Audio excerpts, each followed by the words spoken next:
Hello everyone, welcome to your lecture on activity and mobility. These are the learning objectives that we will be covering in this lecture. It's important for nurses to understand safe patient handling, and there are a lot of ways that we can make sure that we are, providing safe care. For example, we have standardized assessment tools like the BMAT, which we're going to practice in Skills Lab. Completing an ergonomic assessment, clinical patient assessment, using the right equipment, using the right devices, making sure that, your lifting equipment is working and you have the right amount of people to, assist you. Because this can, reduce the risk of slipping, falling, or even being dropped when walking. So these are some important safety, points. Please review them. Okay, so the effects of exercise. We mentioned in the previous lecture as well, exercise has a lot of positive effects, right? For adults, it's recommended for them to exercise at least 150 minutes of moderate intensity aerobic activity each week. Muscle strengthening activities on 2 or more days of the week for different muscle groups. As you can see on the right here, there's a list of benefits of exercise. Please review this, and as you can see, it actually benefits every system of the body, like cardiovascular, pulmonary, metabolic, musculoskeletal, activity tolerance, and psychosocial factors as well. What are the factors that influence exercise? I mean, it's all good, everybody knows that it's good to exercise, but what factors influence it, right? First of all, developmental stage, right? For example, older adults, they have a loss of bone mass. They have a fear of falling because they more than likely have fallen before, and they have a fear of falling. Multiple chronic conditions, for example, like diabetes, hypertension, hyperlipidemia, they have, obviously more chronic conditions than younger people. Patients' behavior, how much are they motivated, or what are their values and beliefs about exercise, right? What kind of lifestyle do they live? Do they have a hectic lifestyle, because now you have to include exercise in their daily routine. Do they have the time for it? Cultural background, like we mentioned before, their values and beliefs and perceptions of exercise, affect that, their ability or their desire to want to exercise. Environmental factors like neighborhoods conducive for exercise. As we mentioned when we talked about the social determinants of health, some neighborhoods are just not conducive for exercise, so some people have to drive somewhere else, like maybe to a gym or to a park, in order to exercise. So immobility is the opposite of mobility, obviously. So what is it? It's the inability to move about freely. That's the definition of immobility. Like, immobility can happen because of disability or injury when patients are in the hospital and they're on prolonged bed rest, like in the ICU scenarios, right? Or if they're having major physiological or psychological and social, situations. The greater the extent and the longer the duration of immobility, the more pronounced the consequences will be. That's the reason why we, really encourage early mobilization in the hospital, because we want patients to not lose their muscle mass. And, there are a lot of physical hazards of immobility, as you can see in this chart over here. Now, prolonged immobility can also cause patients to develop DVTs, deep vein thrombosis, blood clot in their deep veins. And so it's extremely important. It affects, as you can see here, the metabolic, system, respiratory system, cardiovascular system, musculoskeletal, skin, and their elimination, because everything just slows down. So let's talk about DVTs. DVTs are, deep vein thrombosis. A venous thromboembolism, VTE, is a blood clot in the vein. And there are 2 types of those. You have the DVTs, which are a clot in the deep vein, and usually involves the leg or the pelvis, but also can occur in the arms, but is very rare. It's mostly in the leg or the pelvis. A PE, a pulmonary embolism, is a deep vein clot that breaks free from the vein wall and travels to the lungs and blocks some or all of the blood supply. And that's, that can have severe effects on the patients, right? So what are the signs and symptoms of a DVT? You have unilateral, that means on one side, one of the legs, you'll notice swelling, warmth, it could be cyanotic skin, there's pain and tenderness, and as you can see down here in this picture, and it's very warm to touch as well. What are the risk factors of developing a DVT? Major general surgery, that's one of the biggest risk factors, because what happens after surgery, your body is going through a lot of changes, and then you're also bedbound, right? You're become immobile for a little bit, or your mobility is lower than it was before. Especially major orthopedic surgery, fractures of the pelvis, hips, or long bones, right? Lower extremity paralysis from spinal cord injury, right? Because if you're paralyzed, you're not going to be able to move those legs. Long periods of inactivity, cancer, past history of a DVT puts you at a high risk for developing another DVT. Family history of venous thromboembolisms, increasing age, pregnancy, and the 4 to 6 weeks after giving birth also are high risk for DVTs. Certain illnesses such as heart failure, IBS, and some kidney disorders as well. Autoimmune diseases like lupus, for example. You have patients who are overweight and obese. Smoking is a huge risk factor for developing a DVT. Oral contraceptive use, or the use of estrogen for menopause for elderly, females, when they take estrogen, elderly in the sense like, we're talking about in their 50s and stuff, when they're taking estrogen, it can cause them DVTs. Or oral contraceptives can cause it too. Having a tube in a main vein, for example, to give medications and stuff, that can cause DVTs. Having thrombophilia, one of several diseases in which the blood doesn't clot properly, right, can also cause, put a person at a risk for developing a deep vein thrombosis. So what is the nursing process involved in providing, in caring for a patient and, the whole process of activity? So let's look at that. Assessment. What are we going to assess for our musculoskeletal? We're going to, first of all, we want to assess the patient's values, beliefs, practices, and concerns. Then you want to assess their readiness to exercise, right? And you can always use the trans-theoretical model we talked about before, about the model of change that we discussed, a couple of weeks ago. Ask the patient, how much do they enjoy exercising? What is their belief in their ability? Maybe they have a fear of falling. Find out, right? Cultural and socioeconomic factors. Physical health, their body alignment, their strength of their muscles, coordination, joint integrity. Maybe they had a joint replacement done. Do a physical exam, get their vital signs, notice if there's any discomfort. Do they have any pain? Do they have any chronic diseases that can affect, mobility? Look at, basically you're looking for all the risk factors we talked about just now. Collaborate with PT. It's extremely important for us to work with our interdisciplinary team that includes physical therapy and occupational therapy.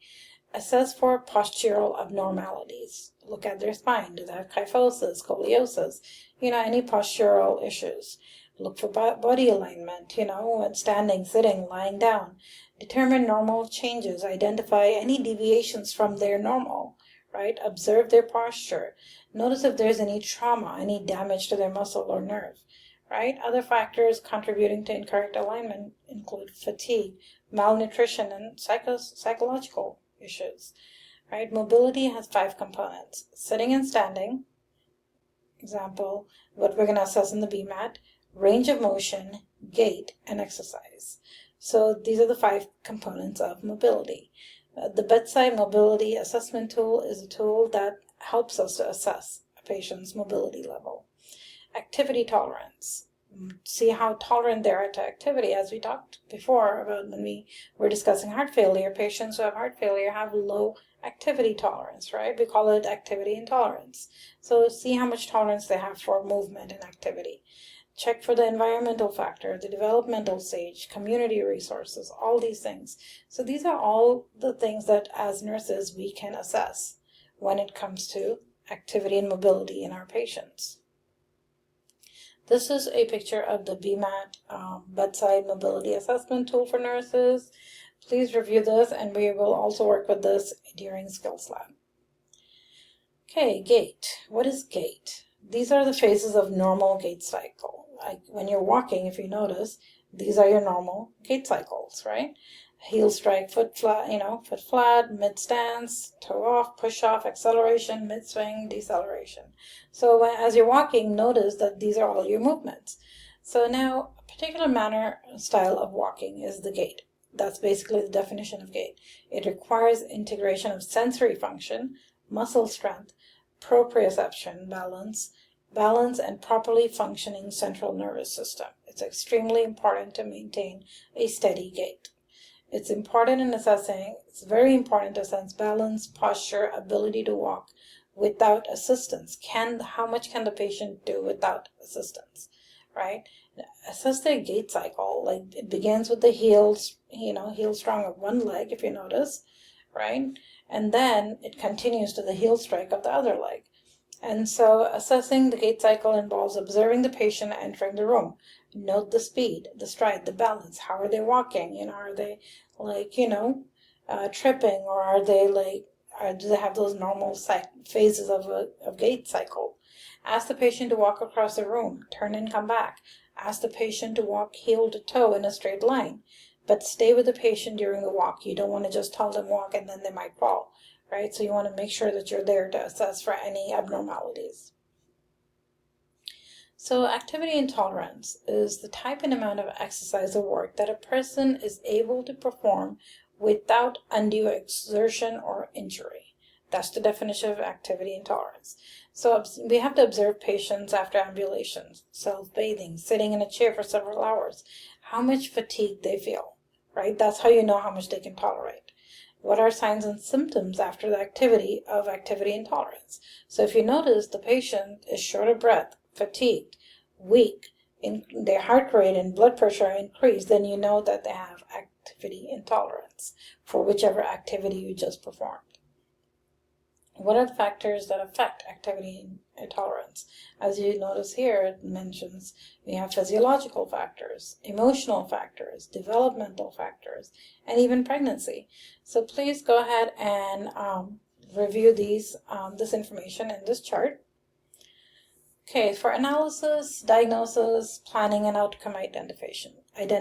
What are the nursing diagnoses that we can use? Activity intolerance, risk for fall-related injury, impaired mobility in the bed, impaired mobility, acute or chronic pain. And you want to consider all the relevant diagnoses for the patient and then prioritize what's the most important. Remember, when you're prioritizing, think of safety, right? Think of safety. What is your priority nursing diagnosis? Whatever it is should be based on the safety of the patient. Set realistic and achievable outcomes. You don't want to say, okay, the patient is going to be able to, run extremely fast for 10 miles right after surgery. No, we want to set realistic goals for the patient, right? Takes part, does the patient, how do you know it worked, right? What are the goals? Maybe your goal is that the patient will take part in prescribed physical activity while maintaining appropriate heart rate, blood pressure, and breathing rate. That's a huge accomplishment for some patients, right? And you can work with physical therapy to achieve that goal. Another goal can be patient explains the need to gradually increase activity, on the basis of tolerance and symptoms. Teach them the symptoms of activity intolerance and you gradually help them increase their activity levels. And also the patient explains balancing rest and activity, right? We want to teach our patients that as well, and we want to set that as a goal. Implementing and evaluation. What are the interventions that we can, implement, right? We want to provide health promotion. We want to encourage, the older adults to move more. Sit less throughout the day, maintain proper body alignment, listen to their bodies, Activity should not cause dizziness, chest pain, pressure, heartburn. It's not normal for that to happen, right? And so we want to teach them those signs and symptoms to watch for. We want to encourage hydration. We want to encourage them to participate in endurance activities, strength, balance, flexibility, resistance. Regular weight-bearing activities or exercise are also encouraged. 150 minutes to 300 minutes a week of moderate intensity aerobic physical activity are very good, for the older adults. Calculate their target heart rate.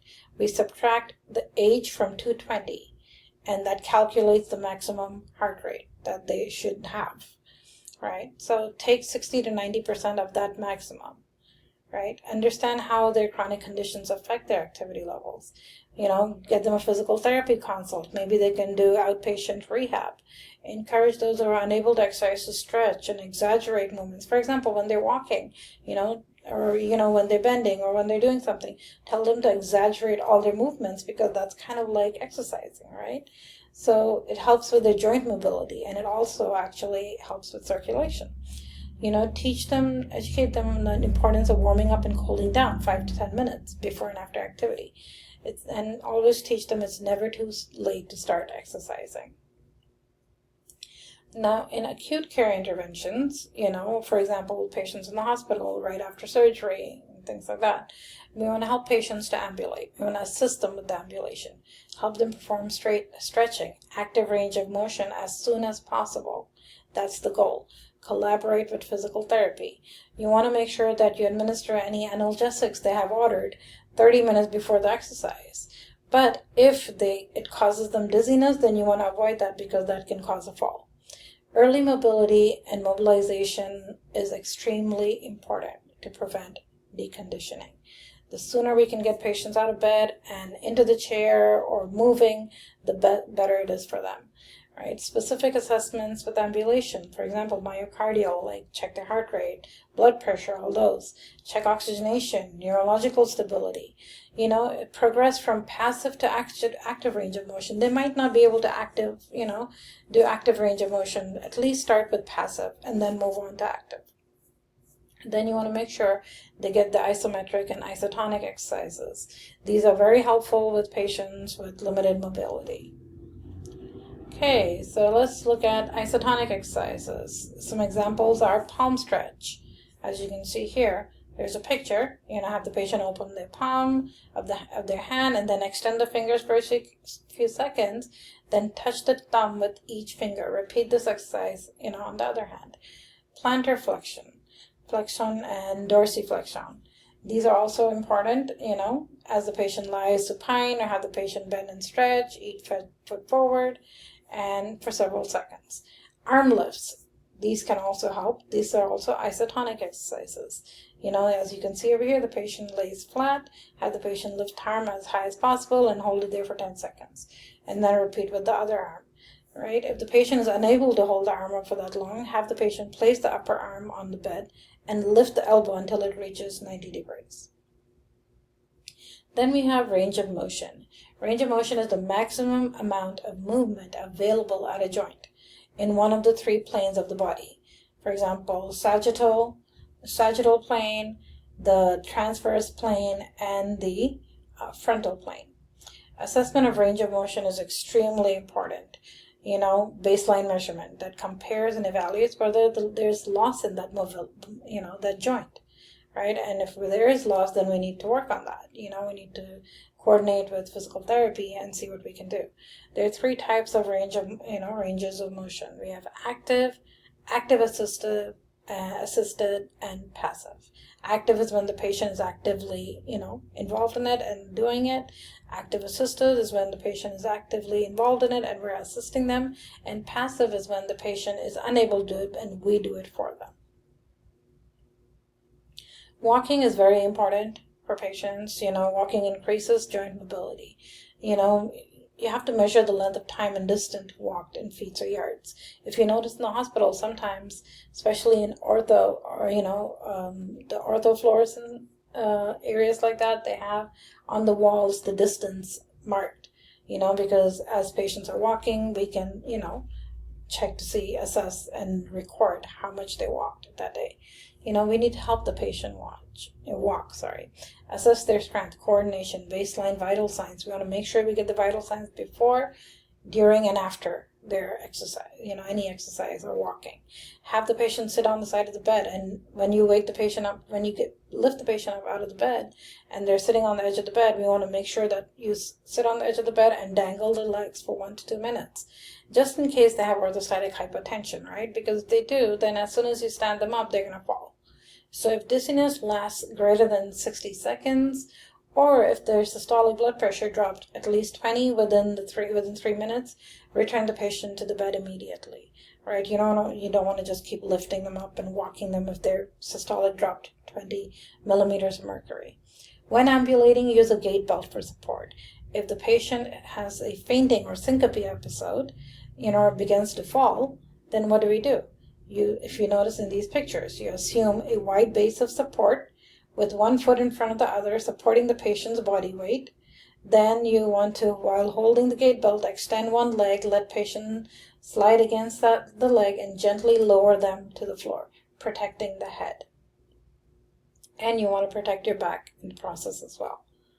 So these are the different types of assistive devices, and we're going to talk about assistive devices and gaits in Skills Lab as well. You have canes. They're light, easily movable. These are your canes. There are different types of canes. Then you have crutches, wooden or metal.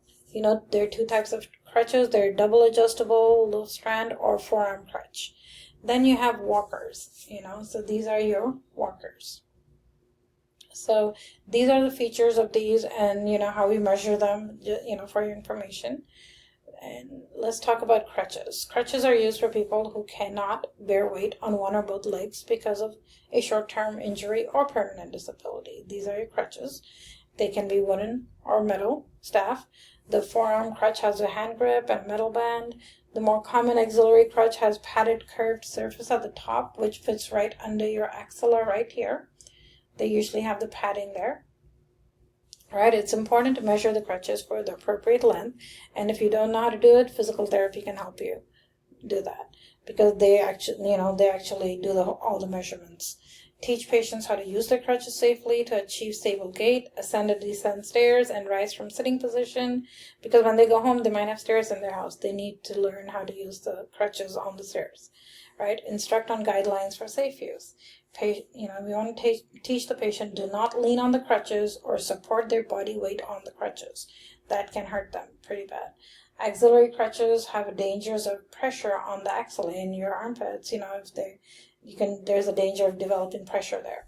Explain that the crutches are measured specifically. Do not use someone else's crutches. Inspect the rubber tips right here, routinely, and if they're worn out, they need to be replaced. Keep the crutches dry. Have spare crutches available. So these are different crutch gaits, right? PT collaborates with the healthcare provider and determines the appropriate gait for the patient based on their physical and functional abilities and the disease or injury. So the tripod position is basic crutch stance. The crutch is placed 6 inches, 15 centimeters in front of, and 6 inches to the side of each foot. This helps maintain balance. Body alignment should be erect head and neck, straight vertebrae, extended hips and knees. The axilla should not bear any weight. A 4-point alternating gait requires weight bearing on both legs. It's extremely important to remember that. It gives stability to the patient. Each leg is moved alternately and with each opposing crutch. 3 points of support are on the floor. As you can notice here, there are pictures here. This is the 4-point alternating gait. This is the 3-point gait, and this is the 2-point gait.